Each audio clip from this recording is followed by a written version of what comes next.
Cari maklumat dan berita politik yang bebas, kupasan yang tepat, panas. Dapatkannya secara eksklusif hanya di Jom Channel. Komitmen kami, pentasan berita Isnin hingga Jumaat. Berbicara dan isu semasa, kami garapkan secara langsung. Panel-panel berkaliber dan profesional. Interaktif, pandangan anda kami raikan. Jangan lupa bersama kami di setiap hujung minggu dalam edisi khas mingguan. Jom Channel, moving forward, sharing a new experience.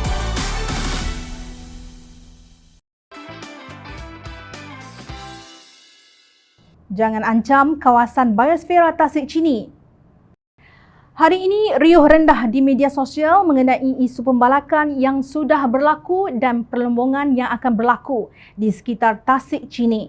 Pada Mei 2009, Pertubuhan Pendidikan Saintifik dan Kebudayaan Pertubuhan Bangsa-Bangsa Bersatu UNESCO menganugerahkan Tasik Chini status Resort Biosfera. Makcik Kiah dan Pak Mat mungkin tertanya-tanya apa itu biosfera dan apa kaitan biosfera dengan kehidupan harian mereka menjual keropok lekor di gerai atau menanam padi. Dalam ruang terhad ini, Jom Channel terangkan seberingkas maksud biosfera dari sudut sains dan Islam serta kenapa ia penting untuk kehidupan manusia.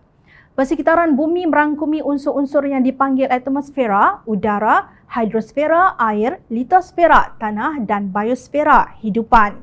Biosfera merupakan sistem ekologi global yang menyatukan semua hidupan termasuk dengan udara, air dan tanah. Teori sains menyebut bahawa biosfera telah berkembang atau membesar sejak kira-kira 3.5 bilion tahun yang lalu.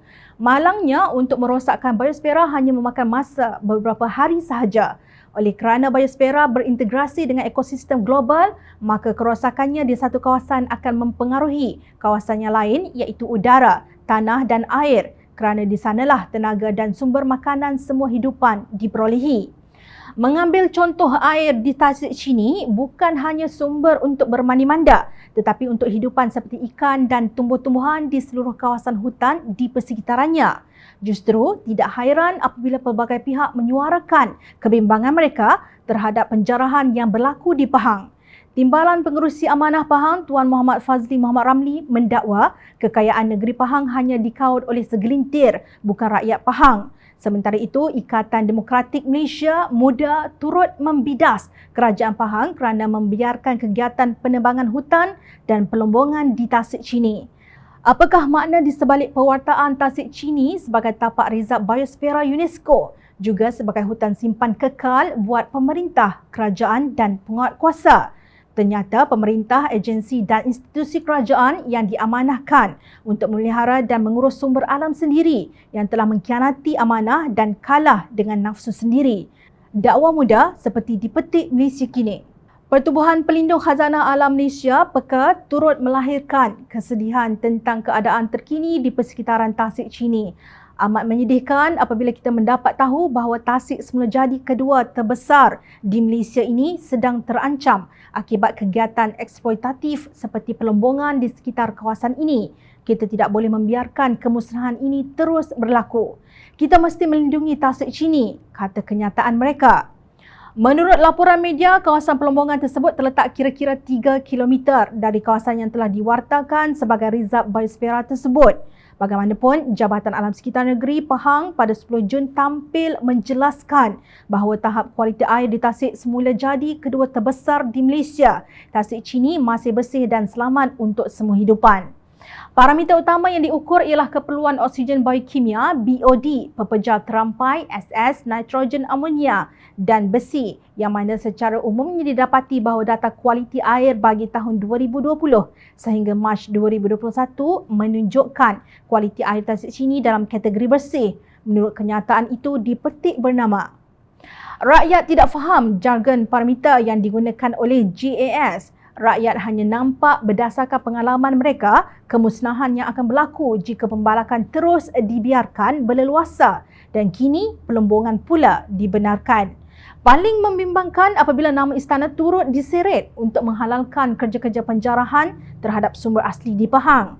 pemberbitan orang politik yang bersekongkol atau menggunakan nama kerabat dan istana dalam kegiatan membalak dan melombong biji pada Arwah Baru ini mungkin masih ramai yang tidak mengetahuinya.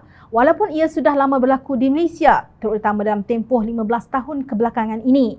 Ujar pejuang alam sekitar dan bekas Ketua Penyunting TV3, Khaidir Ahmad. Menurut beliau, pada satu ketika ada orang politik yang berani menjual nama tuanku untuk menjalankan kerja-kerja pembalakan dan pelombongan di kawasan yang belum mendapat kelulusan secara rasmi. Khaidir mendakwa keadaan lebih buruk apabila dalam kes tertentu usaha-sama orang politik dan kerabat atau istana ini lebih banyak menguntungkan orang politik yang mempunyai hubungan langsung atau dalam tangan dengan pihak pentadbir di lapangan yang mengendalikan proses dokumentasi bagi kelulusan lesen pembalakan dan pelombongan. Adakah kerosakan alam sekitar ini dibenarkan oleh Islam? Tidak sama sekali. Kelestarian alam sekitar disebut dalam Al-Quran membuktikan Islam menitik beratkan penjagaannya.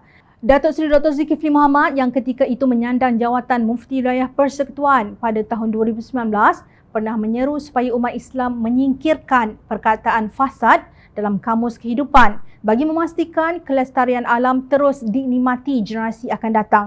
Beliau berkata fasad bererti perbuatan manusia mencemari, merosakkan dan melumpuhkan alam sekitar hingga sistem sedia ada musnah dengan merujuk kepada amaran Allah dalam ayat 41 surah Ar-Rum yang bermaksud telah timbul berbagai kerosakan dan bala bencana darat dan di laut dengan sebab apa yang dilakukan tangan manusia.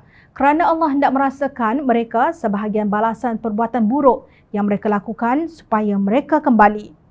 Hari ini saya yakin tidak ramai berani minum air sungai atau air belum diproses bimbang akan mati yang kerosakan itu adalah kerana kesilapan yang kita lakukan, tegasnya. Kini beliau berserta para agamawan yang berada dalam Kerajaan Perikatan Nasional, namun kenapa membisu tatkala biosfera dimusnahkan dan akan terus dimusnahkan dengan kerakusan pembalakan dan pelombongan.